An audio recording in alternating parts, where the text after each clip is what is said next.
اور کہہ دو کہ لوگو یہ قرآن تمہارے پروردگار کی طرف سے برحق ہے، تو جو چاہے ایمان لائے اور جو چاہے کافر رہے۔ ہم نے ظالموں کے لیے دوزخ کی آگ تیار کر رکھی ہے جس کی قناتیں ان کو گھیر رہی ہوں گی، اور اگر فریاد کریں گے تو ایسے کھولتے ہوئے پانی سے ان کی داد رسی کی جائے گی جو پگھلے ہوئے تانبے کی طرح گرم ہوگا اور جو ان کے چہروں کو بھون ڈالے گا۔ ان کے پینے کا پانی بھی برا اور آرام گاہ بھی بری، اور جو ایمان لائے اور کام بھی نیک کرتے رہے تو ہم نیک کام کرنے والوں کا اجر ضائع نہیں کرتے۔ ایسے لوگوں کے لیے ہمیشہ رہنے کے باغ ہیں جن میں ان کے محلوں کے نیچے نہریں بہ رہی ہیں، ان کو وہاں سونے کے کنگن پہنائے جائیں گے اور وہ باریک دیبا اور اطلس کے سبز کپڑے پہنا کریں گے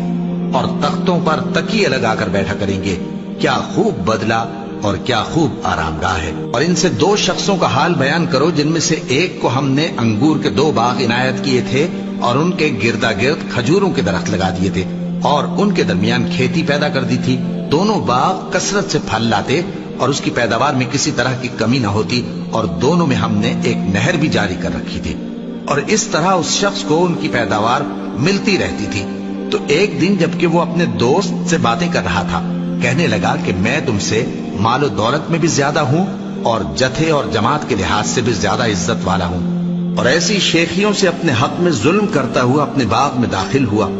کہنے لگا کہ میں نہیں خیال کرتا کہ یہ باغ کبھی تباہ ہو، اور نہ خیال کرتا ہوں کہ قیامت برپا ہو،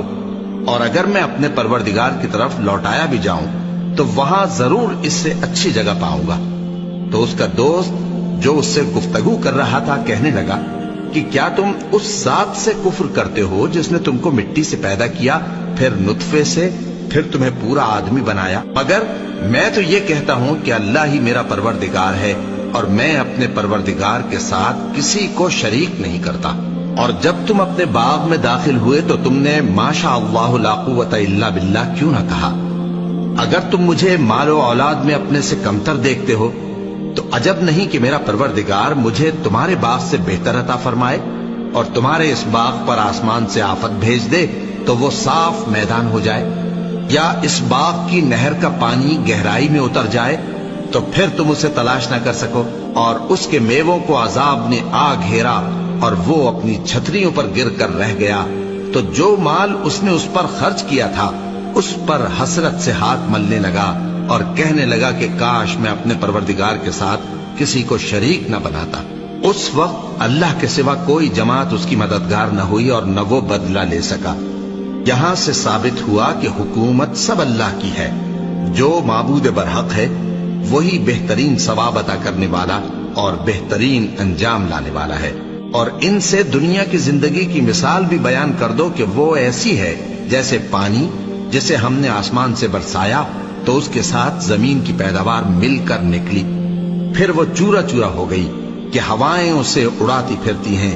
اور اللہ تو ہر چیز پر قدرت رکھتا ہے۔ مال اور بیٹے تو دنیا کی زندگی کی رونق و زینت ہیں، اور نیکیاں جو باقی رہنے والی ہیں وہ ثواب کے لحاظ سے تمہارے پروردگار کے ہاں بہت اچھی اور امید کے لحاظ سے بہت بہتر ہے۔ اور جس دن ہم پہاڑوں کو چلائیں گے اور تم زمین کو صاف میدان دیکھو گے اور ان لوگوں کو ہم جمع کر لیں گے تو ان میں سے کسی کو بھی نہیں چھوڑیں گے، اور سب تمہارے پروردگار کے سامنے صف باندھ کر لائے جائیں گے۔ تو ہم ان سے کہیں گے کہ جس طرح ہم نے تم کو پہلی بار پیدا کیا تھا اسی طرح آج تم ہمارے سامنے آئے، لیکن تم نے تو یہ خیال کر رکھا تھا کہ ہم نے تمہارے لیے قیامت کا کوئی وقت مقرر ہی نہیں کیا، اور اعمال کی کتاب کھول کر رکھی جائے گی تو تم گناہگاروں کو دیکھو گے کہ جو کچھ اس میں لکھا ہوگا اس سے ڈر رہے ہوں گے اور کہیں گے ہائے شامت، یہ کیسی کتاب ہے کہ نہ چھوٹی بات کو چھوڑتی ہے نہ بڑی کو، کوئی بات بھی نہیں مگر اسے لکھ رکھا ہے، اور جو جو عمل کیے ہوں گے سب کو حاضر پائیں گے، اور تمہارا پروردگار کسی پر ظلم نہیں کرے گا۔